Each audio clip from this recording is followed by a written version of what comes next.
Hello students, welcome at EduCare.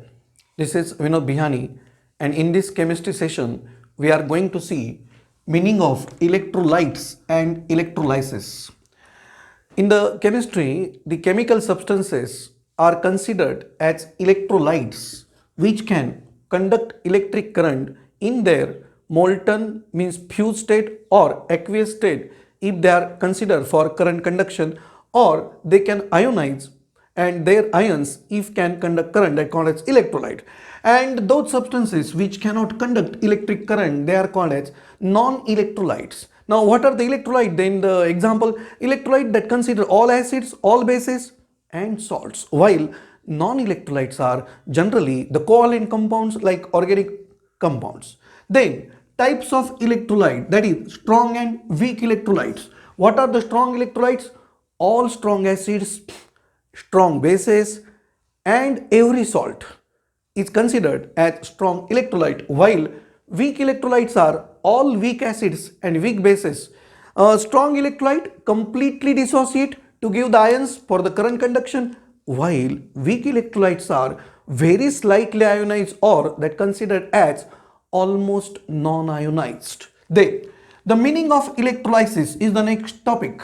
Meaning of electrolysis. What is electrolysis? That is also called as electrolytic dissociation. Means by passing electric current or electricity through a cell that called as electrolytic cell, and through the anode cathode, that two electrode arrangement respectively for the positive and negative to join with that battery of DC source, that is called as electrolysis. In electrolysis, it means, if you take example of fused NaCl solution, if we consider here such a rectangular pot, and through the battery we are giving such a DC current supply in the something like this. This is what respectively anode and this is what cathode. Now it is necessary to know, this is if taken as NaCl solution, then this NaCl solution will dissociate into its Na plus and Cl minus ions, and this process called as electrolysis. So what is electrolysis? By passing electric current through an electrolyte solution, it dissociates into its ions, that called as electrolysis. Then the cell in which this arrangement in which the process called electrolysis occur is called as electrolytic cell. The next concept, anode and cathode. Now see here, to the positive of battery or DC source, this is anode join, and to the negative of that battery or DC source, this is what called as cathode. When this NaCl will dissociate to give its Na plus and Cl minus, this Na plus will go towards cathode, or that will be attracted at cathode, because we know cathode is negatively charged, while these chloride ions will go towards positive electrode which is anode. Remember, this is the reason why positive ions called cations, because they are attracted towards cathode, and negative ions like here chloride ion, they are called as anions because getting attracted towards anode.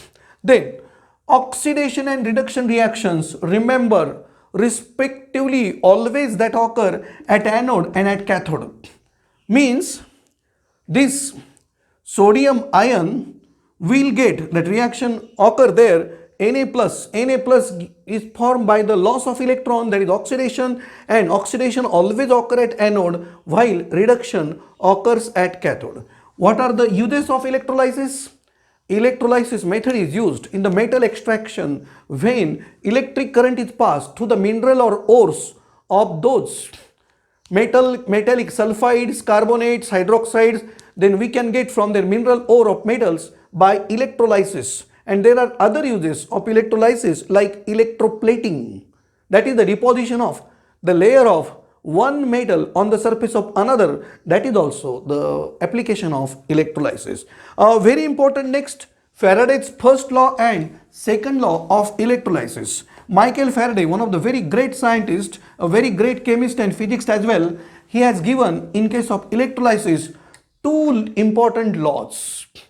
According to first law of Faraday's electrolysis, That is, the amount of substance or the weight of the substance liberated or deposited is directly proportional to the amount of charge or the quantity of electricity passed. More amount of electric substance, more amount of electric current, I mean, that pass to the substance, we get more amount of substance get liberated. Second law, according to second law, Faraday's law of electrolysis, there the weight of substance getting liberated or deposited is directly proportional to that equivalent mass. And here we can consider two substances. Suppose their equivalent masses are E1 and E2 and their respective weights deposited or liberated, they are W1 and W2. Then according to Faraday's second law of electrolysis, W1 upon W2 is equal to E1 upon E2. Means whose equivalent mass will be more, that will get more deposited in that electrolysis method. So that is the very important Faraday's first law and Faraday's second law. It gives rise to two terms that called as electrochemical equivalent and chemical equivalent. Chemical equivalent, nothing but equivalent mass, while electrochemical equivalent is the amount of substance that get liberated or deposited by passing 1 coulomb of the charge or electricity. So that is the brief idea about the electrolytes and electrolysis. Thanks.